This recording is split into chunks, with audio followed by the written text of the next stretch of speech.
În episodul de astăzi o să recondiționez suportul scărițelor pe care țin picioarele, portbagajul spate, brațele de la roțile din spate și bara stabilizatoare. Dar înainte de a începe lucrul, vreau să vă spun câteva cuvinte despre sponsorul acestui clip, Autodoc. Autodoc este un magazin online foarte mare pentru piese de mașini și motociclete.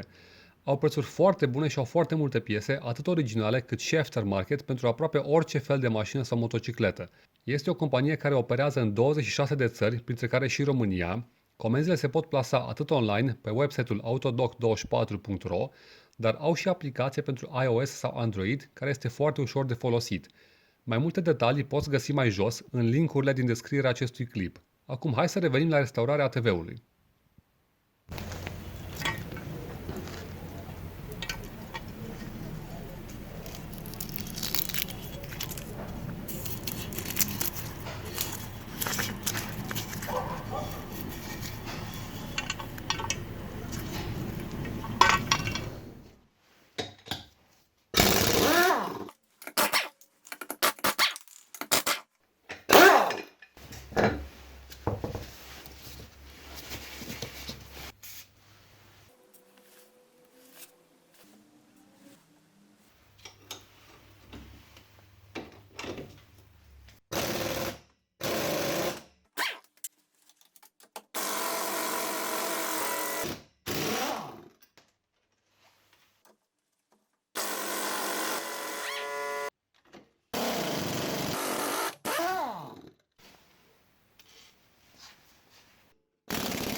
Am uitat de șurubul acesta.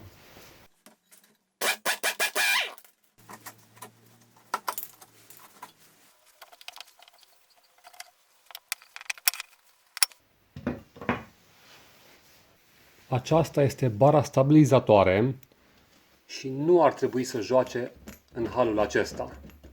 Va trebui să schimb și bucșele de aici.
Am vopsit și brațele de la TV și o grămadă de alte piese și trebuie să recunosc că am cam lenevit. A fost și frig afară, a fost și vremea urâtă și stau vopsite de ceva vreme că deja s-a și pus praful pe ele.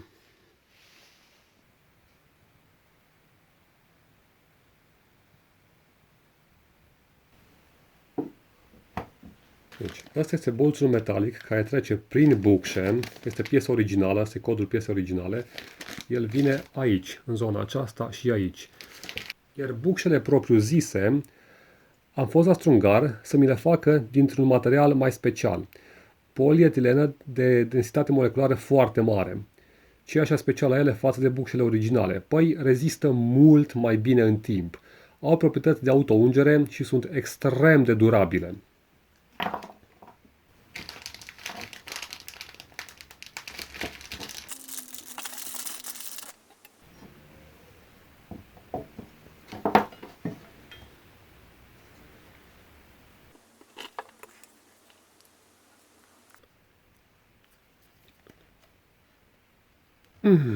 Un pic mai greu, dar a intrat. E foarte bine că a intrat fix. Da, stai așa că aici greșesc eu. Aici trebuie să aibă și ungere între bolț și bucșă.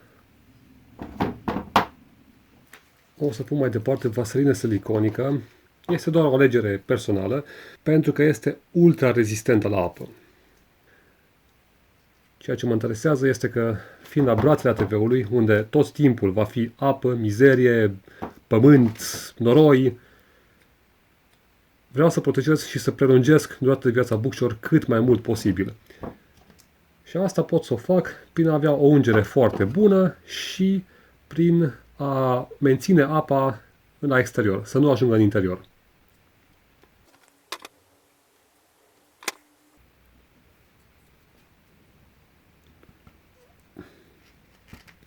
Așa. Aproape perfect. Ăla-i, perfect.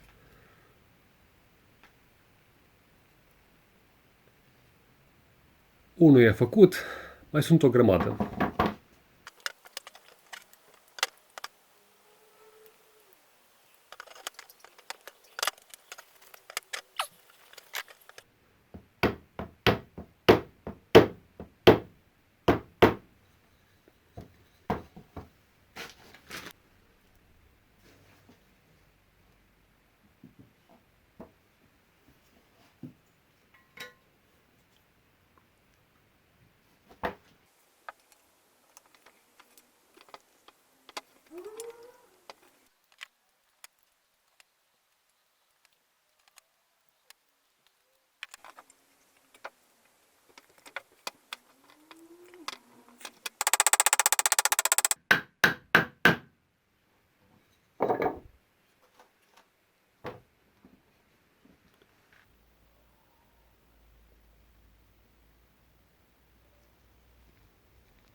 Să las soba încet să-și facă treaba și între timp mă apuc și de lucru la TV. Mai departe, trebuie să schimb 4 bucșe la fuzeta dreapta spate. 2 sunt în partea de jos, una aici și una aici, și 2 sunt în partea de sus, una aici și una aici. O să vă arăt cum se face lucrul acesta doar la roata din dreapta spate, pentru că și în partea opusă operațiunea este exact aceeași. La fel ca și la brațele ATV-ului, bucșele pe care o să le folosesc nu sunt originale, sunt bucșe din polietilen cu densitate moleculară foarte mare. Sunt făcute la strung, sunt făcute pe comandă, deci nu se găsesc de cumpărat doar dacă sunt făcute de către un strungar. Iar bolțul din interiorul bucșelor, aici o să folosesc piesa originală, într-adevăr, de la Arctic. Acesta este codul piesei, făcut în Statele Unite, iar bolțul este un simplu bolț metalic, care va veni pe interiorul bucșelor. Motivul pentru care schimb și bolțul este pentru că cel din brațele ATV-ului, cel din fuzetă, este foarte, foarte ruginit și este complet corodat pe suprafața aceasta. Cam așa arată bolțul de aici, plin de mizerie, mâncat de rugine și de rugozități pe suprafața aceasta.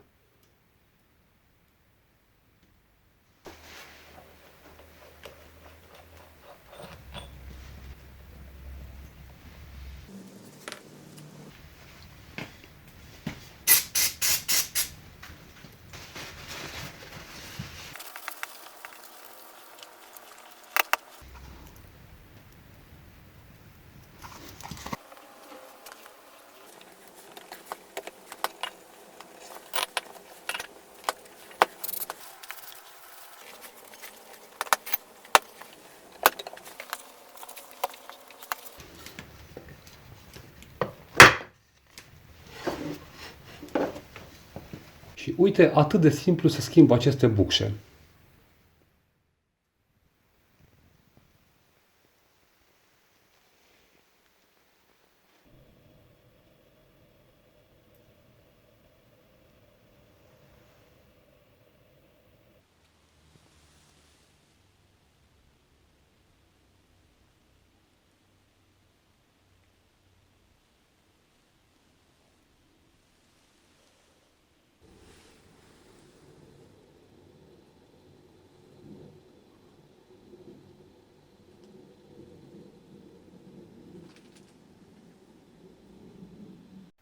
Pentru bara stabilizatoare o să am din nou nevoie de două seturi de bucșe. Bucșe care vin în partea de jos sunt bucșele acestea.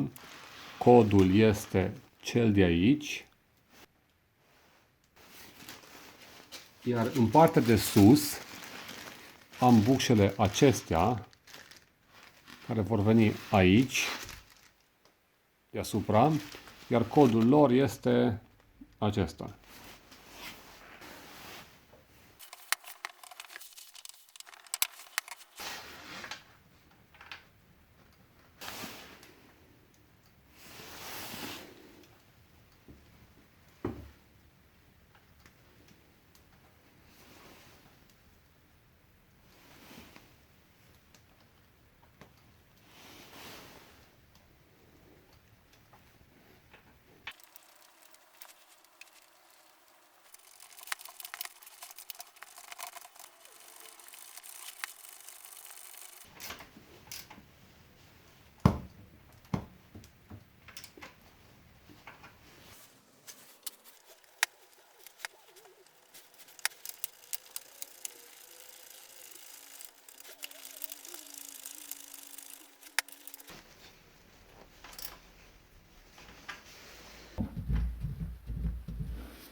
Iar acum, oricât de mult încerc să mișc în sus sau în jos, este o diferență enorm de mare față de cum erau bucșele acestea înainte.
Cu arcul acesta am terminat. Se așează pe poziție și se strâng cele două șuruburi, cel de aici și cel de aici.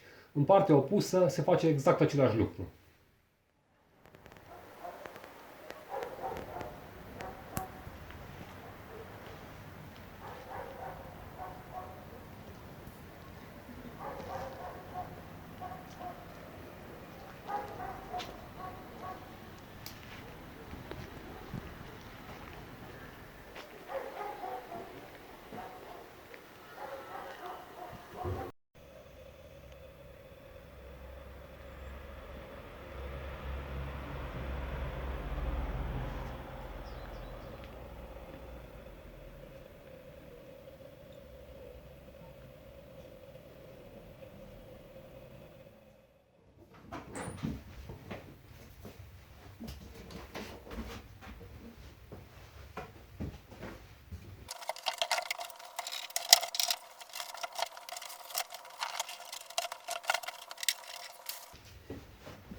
Și asta a fost tot pentru astăzi. Vă mulțumesc că m-ați urmărit și ne vedem în episodul următor.